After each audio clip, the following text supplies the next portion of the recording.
Díomh maith chuirde. Hello, I'm Jerry O'Neill, and I invite you to join me on the fifth leg of a global mystery tour, in which we will explore the worldwide influence of Ireland's musical and literary heritage, concentrating mostly on Ireland's forgotten bard, Thomas Moore. We will meet some remarkable characters and hear the fascinating and sometimes incredible stories associated with his poems and ballads. Please don't forget to like and subscribe. This is Old North Church, the oldest church in Boston, Massachusetts. Its striking spire, in the style of Christopher Wren's London churches, has an iconic place in American history, because it was from this steeple that two lanterns were hung on the night of the 18th of April 1775 to alert Paul Revere to the movement of British troops before his legendary midnight ride, as immortalized in Longfellow's poem. A few hours later, in the little town of Lexington, the shot heard round the world signalled the start of the American Revolutionary War. If we enter the church, we will see an unusual feature in its beautiful classical interior: the seating. This is an example of box pews, a form of seating common in British and American churches from the 17th to the 19th centuries. I quote from Wikipedia. Before the rise of Protestantism, seating was not customary in churches and only accorded to the lord of the manor, civic dignitaries, and finally church wardens.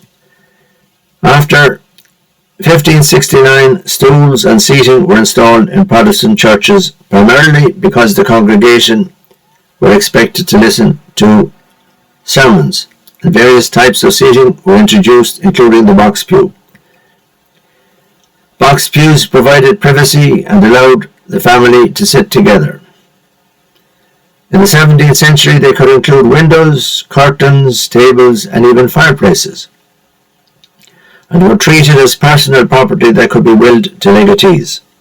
Sometimes the panelling was so high it was difficult to see out, and the privacy was used as a cover for non-devotional activity, whatever that could mean. By the 18th century, it became normal to install formal box pews instead of random personal constructions. After the mid-19th century, box pews were generally swept away and replaced by bench pews. Thank you kindly, Wikipedia. The pews in the front and centre of the churches were much more expensive to purchase, and stiff annual fees had also to be paid. The reason I'm going into some detail about box pews is because disputes arising from their ownership led to the building of another church in Boston that I wish to focus on. In the opening decades of the 19th century, blacks often protested at not being allowed to purchase any of the better pews. They were segregated into areas in the rear of the churches. Not far from Boston Common, a group of Free Church Baptists bought the Tremont Theatre, an enterprise that had failed commercially, and they converted it into a church known as the Tremont Temple. It had free seating for all and no segregation. Everyone was welcome, regardless of colour or social class, with one exception: slave owners or those who supported slavery. The selling and renting of pews had become a major source of revenue for churches. To make up for this significant loss of income, the ground floor of the Tremont Temple was rented out in retail units, and other parts of the building let out as offices. The church was also let out for concerts, lectures, and meetings. After being destroyed by fire in 1852, it was rebuilt in a different style.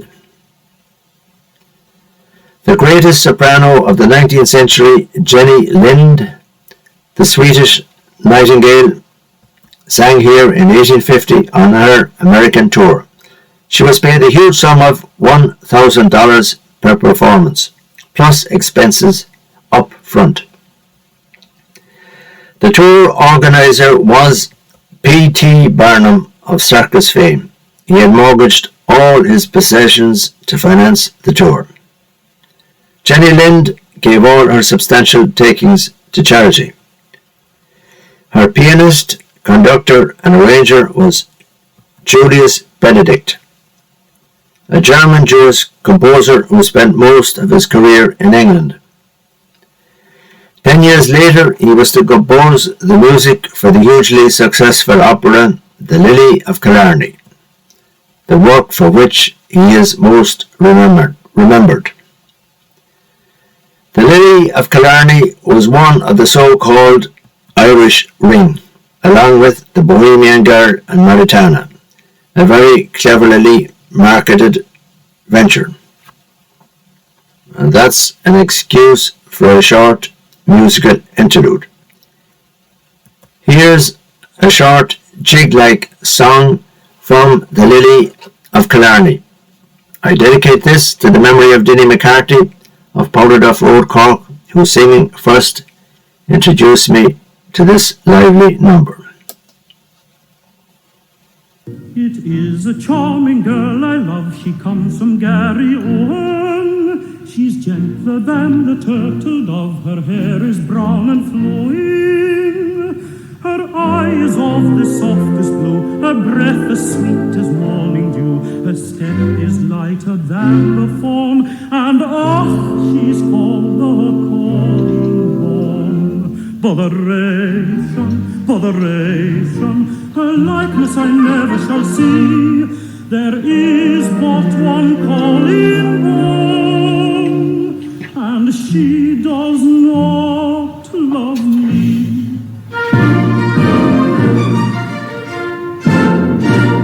You ask me what I'm looking for, then listen to the sequel.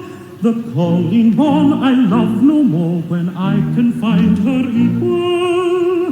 Mayhap now such a girl is here, with step as light, with eye as clear. She'll be welcome as the dawn, although she's not the calling born. Botheration, her likeness I never shall see.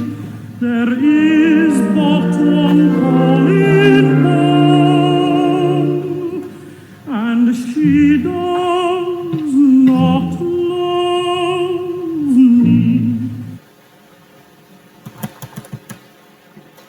Charles Dickens gave the first reading in America of A Christmas Carol in the Tremont Temple. Sam Houston, the first president of Texas, also gave an anti-slavery lecture in the auditorium. We have already met Sam Houston in my first video about the Battle of San Jacinto. Boston had become the hub of the Emancipation campaign, and many anti-slavery meetings took place in Tremont Temple. The most significant of those anti-slavery meetings took place in the middle of the American Civil War on New Year's Day, 1863. A packed church waited for news. There were many prominent national figures in the congregation, one of whom, Frederick Douglass, the famous emancipation campaigner and orator, left us this description of the scene. At last, when patience was well nigh exhausted and suspense was becoming agony, a man with hasty step advanced through the crowd, and with a face fairly illumined with the news he bore, exclaimed in tones that thrilled all hearts, "It is coming! It is on the wires!" The effect of this announcement was startling beyond description, and the scene was wild and grand. Joy and gladness exhausted all forms of expression, from songs of praise to sobs and tears. My old friend Rue, a Negro preacher, expressed the heartfelt emotion of the hour when he led all voices in the anthem, "Sound the loud timbrel o'er Egypt's dark sea. Jehovah has triumphed, his people are free." Because the news that had arrived by telegraph from Washington was that Abraham Lincoln had signed the Emancipation Proclamation, granting freedom to the Southern slaves. And the song chosen to celebrate the occasion, the most important presidential decree in American history, was a hymn, the words of which were penned by none other than Thomas Moore, the Bard of Erin. It was based on a passage from Exodus 15:20 and 15:21, in which Miriam leads the ladies in singing and dancing and beating timbrels to celebrate the escape of the Israelites from Pharaoh's army after the parting and closing of the waves. Then Miriam the prophet, Aaron's sister, took a timbrel in her hand, and all the women followed her with timbrels and dancing. Miriam sang to them, "Sing to the Lord, for he is highly exalted. Both horse and driver he has hurled into the sea." The hymn, "Sound the Loud Timbrel," also known as Miriam's Prayer, was originally published in 1816 in Moore's Sacred Songs. The year is usually attributed to the 18th century English composer Charles Avison. However, I don't accept this as completely true. Moore said he built the melody on one line from one of Avison's concertos, but that the tune was mostly his own. Moore mostly wrote his lyrics to folk tunes or other people's compositions, but he also composed his own melodies. However, I haven't found any studies on this aspect of Moore's work. Now, you may wonder, what is a timbrel? Well, basically a type of tambourine. It is thus related to the Irish bodhrán. And that is my flimsy excuse for including that term in the title of this presentation. I was just looking for clickbait to arouse people's curiosity. It was very appropriate that one of Moore's hymns was chosen to celebrate the liberation of the slaves, because he had long been a staunch critic of slavery and the slave trade. Some of his poems and comments added, written after his North American tour in 1804, had deeply offended many citizens of this new republic.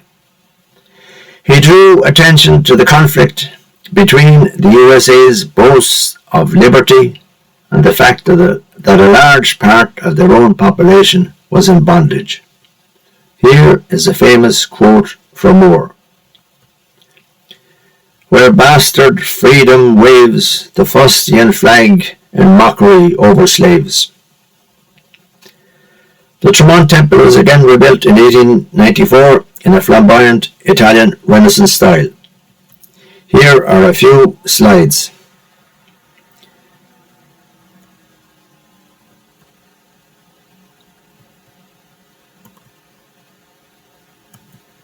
And what a magnificent organ.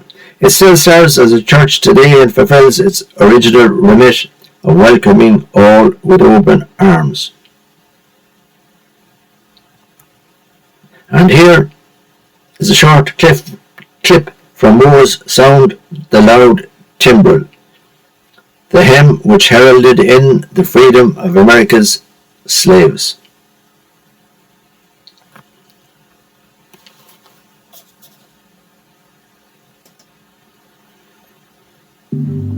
Sound the loud timbrel, all Egypt's dark sea. Jehovah has triumphed, his people are free. Sound the loud timbrel, all Egypt's dark sea. Jehovah has triumphed, his people are free. Sing for the pride of the child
I'm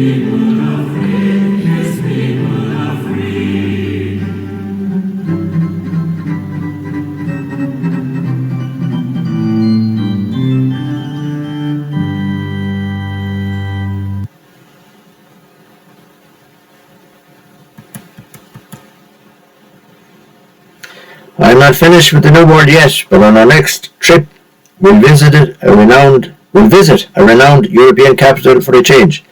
I hope you'll join me then. Good evening, Slán agus beannacht.